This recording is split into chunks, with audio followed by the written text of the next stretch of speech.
আমরা এই মুহূর্তে দাঁড়িয়ে রয়েছি অশোকনগর কালোবাড়ি স্পোর্টিং ক্লাবের একেবারে সামনেই। যেই ক্লাব ইতিমধ্যে দেখতে পাচ্ছেন সিল করে দেওয়া হয়েছে, এই ক্লাব থেকে কিন্তু উদ্ধার হয়েছে বিপুল পরিমাণ একেবারে মানুষের ত্রাণ সামগ্রী, যেটা কিনা ত্রিপল, এছাড়াও রেশনের চাল, তাছাড়াও মদের বোতল, শয়ে শয়ে মদের বোতল। এছাড়াও আরো একটি জিনিস শুনলে অবাক হবেন, যে সাদা থান, অর্থাৎ কি পরিকল্পনা ছিল সেটা হয়তো বুঝতে কারুর বাকি নেই। এই সাদা থান উদ্ধার হয়েছে, তার সাথে উদ্ধার হয়েছে ময়লা ফেলার নোংরার যে বালতি, সেই বালতি, একাধিক জিনিস উদ্ধার হয়েছে। ইতিমধ্যে ক্লাব সিল করে দেওয়া হয়েছে। এই ক্লাবটির সেক্রেটারি হলো 12 নম্বর ওয়ার্ডের প্রাক্তন তৃণমূল কাউন্সিলর অতীশ সরকার, এবং অর্থাৎ বর্তমান তৃণমূল কাউন্সিলর টুম্পা সরকারের স্বামী এই ক্লাবের যিনি সেক্রেটারি ছিলেন। দিনের পর দিন ধরে এই জিনিসগুলো মজুত রাখা হয়েছিল এই ক্লাবের ভেতরেই। ইতিমধ্যে যে বর্তমান যে শাসক দল অর্থাৎ বিজেপির যে সভাপতি এবং পুলিশ প্রশাসন ইতিমধ্যেই এসেছেন, এসে পুরো বিষয়টা তদারকি করে ক্লাব ঘর সিল করে দেওয়া হয়েছে। এবং যেমনটা জানা যাচ্ছে যে মানুষের জিনিসপত্র এবং মানুষের যে ত্রাণ সামগ্রী, সরকারি জিনিস এই ক্লাবে এতদিন ধরে মজুদ থাকতো, এমনটাই জানা গেছে। এছাড়াও পরবর্তী বক্তব্য আমরা শুনবো, তিনি কি বলছেন। অশোকনগরে দেখা গেল একটি ক্লাবের মধ্যে বিপুল পরিমাণে রেশনের চাল, ত্রিপল, সরকারি ত্রিপল এবং স্কুল ড্রেস, সেটা সব থেকে বড় বিষয়ে দাঁড়িয়েছে, সেটা মদের বোতল একটি ক্লাবে, এবং যে ক্লাবের সেক্রেটারি হলো প্রাক্তন কাউন্সিলর এবং বর্তমান কাউন্সিলরের স্বামী। কি বলবেন?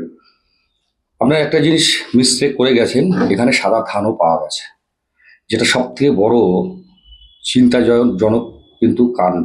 কারণ এই নির্বাচন যদি আমরা হেরে যেতাম 2021 সালের মতন, কিন্তু এবারও নির্বাচনে আমাদের কত কার্যকর্তা যে মৃত্যুবরণ করতে হতো এবং কত মায়েদের যে ছেলে হারাতে হতো, কত স্ত্রীর তার স্বামী হারাতে হতো, সেটা আমরা অকল্পনীয় ভাবনা। কারণ যা দেখে আমরা বুঝতে পারলাম সেই সাদা ধানগুলো আমাদের পরিবারকে দেওয়ার জন্য তারা মজুত রেখেছিল। এবং বিভিন্ন জায়গায় মানুষ কিন্তু সমস্যার সম্মুখীন হচ্ছে। দুদিন আগে 22 নম্বর ওয়ার্ডে একটা ছোট টর্নেডো হলো, মানুষ তিরপল পায়নি, কিন্তু ওখানে তিরপল মজুত করা, সরকারি তিরপল, মানুষ রেশন পায়নি। ওখানে বস্তাকে বস্তা চাল ওখানে মজুত করা, এবং সেই চাল পোকায় খাচ্ছে।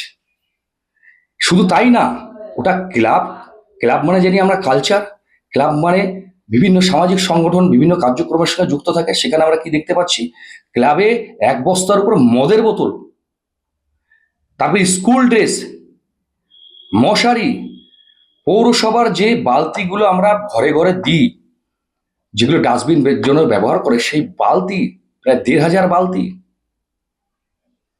মানে কিভাবে মানুষকে প্রতারণা তারা করছিল, কিভাবে সরকারি সম্পত্তি তছরূপ করছিল, কিভাবে মানুষকে সমস্যার মুখে তারা ঠেলছিল। শুধু তাই না, মদ খেয়ে আবার পাশের বাড়িতে ছুঁড়ে মারত বোতলগুলো। সাধারণ মানুষ আমাদের খবর দিয়েছে, সাধারণ মানুষ এতদিন মুখ খুলতে পারেনি, ভয়ে তারা মুখ খুলতে পারেনি। আজকে কিন্তু মানুষ আমাদেরকে খবর দিচ্ছে কারা কারা দুর্নীতি করেছে, কারা কারা মানুষকে ঠকিয়েছে, কারা কারা মায়েদের চোখের জল ফেলেছে, কারা কারা মা বোনদের অসম্মান করেছে। প্রত্যেকটা খবর মানুষ দিয়েছে এবং দিচ্ছে। আমরা নির্ভয়ে বলছি, অশোকনগরবাসী তথা পশ্চিমবাসী, আপনারা যখন খবর পাবেন আপনারা অবশ্যই প্রশাসনকে জানাবেন, এবং আমাদের যারা কার্যকর্তা হচ্ছে তাদেরকে জানাবেন। আমরা কিন্তু আপনাদের জন্য লড়াই আগেও করেছি, এখনো করব। কারণ দুর্নীতিবাজদের আমরা কোনো রেহাই দেব না। এখন কি চাইছেন, প্রশাসন কি পদক্ষেপ নেবে? প্রশাসনের পদক্ষেপ নেবে না, নেওয়া উচিত এবং কঠোরভাবে নেওয়া উচিত। কারণ এই অতীশ সরকার সেই মা বোনেদের কিন্তু কটূক্তি করেছিল।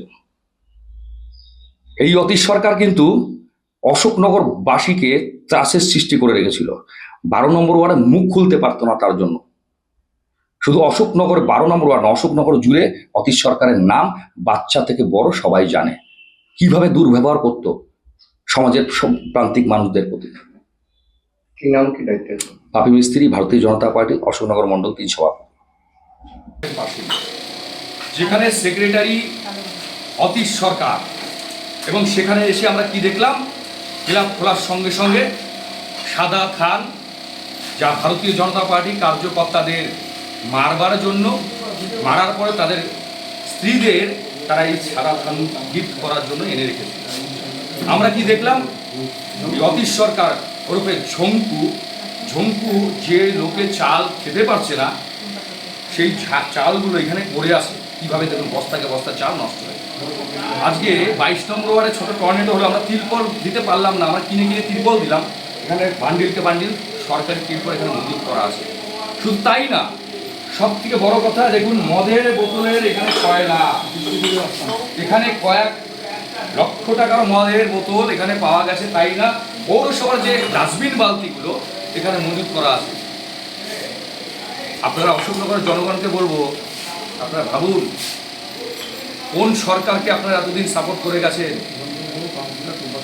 আর এই ওয়ার্ডের যিনি পৌর মাতা টুম্পা সরকার, ঝঙ্কুর স্ত্রী, জগদীশ সরকারের স্ত্রী টুম্পা সরকার, জবাব দিতে হবে আপনাদের। আপনারা এগুলো কী রাজত্ব করে রেখেছিলেন? এই ওয়ার্ড, এই ক্লাব মানে আমরা জানতাম কৃষ্টি, কালচার, সংস্কৃতি, সমাজের উন্নয়ন, চিন্তাভাবনা এই নিয়ে থাকে। কিন্তু এখানে এসে কি দেখছি আমরা? এগুলো তো মানুষ মারার কারখানা করে দিয়েছে, তসরুপের কারখানা করে দিয়েছে। এখানে সরকারি সম্পত্তি তসরুপ করা কারখানা করে দিয়েছে। সমাজ বিরোধী কার্যকলাপের সঙ্গে যে যুক্ত, তাদেরকে কিন্তু আমরা রেয়াত করবো না। ভারতীয় জনতা পার্টি মাঠে আসে, ময়দানে আসে। আমরা কোনো রকম অশোকনগরবাসীর সঙ্গে অন্যায় করতে চাইলে তাদের করতে দেবো না। অশোকনগর সাধারণ মানুষের পাশে আমরা আছি, তাদের ন্যায়ের জন্য আমরা লড়বো। এই যে সাদা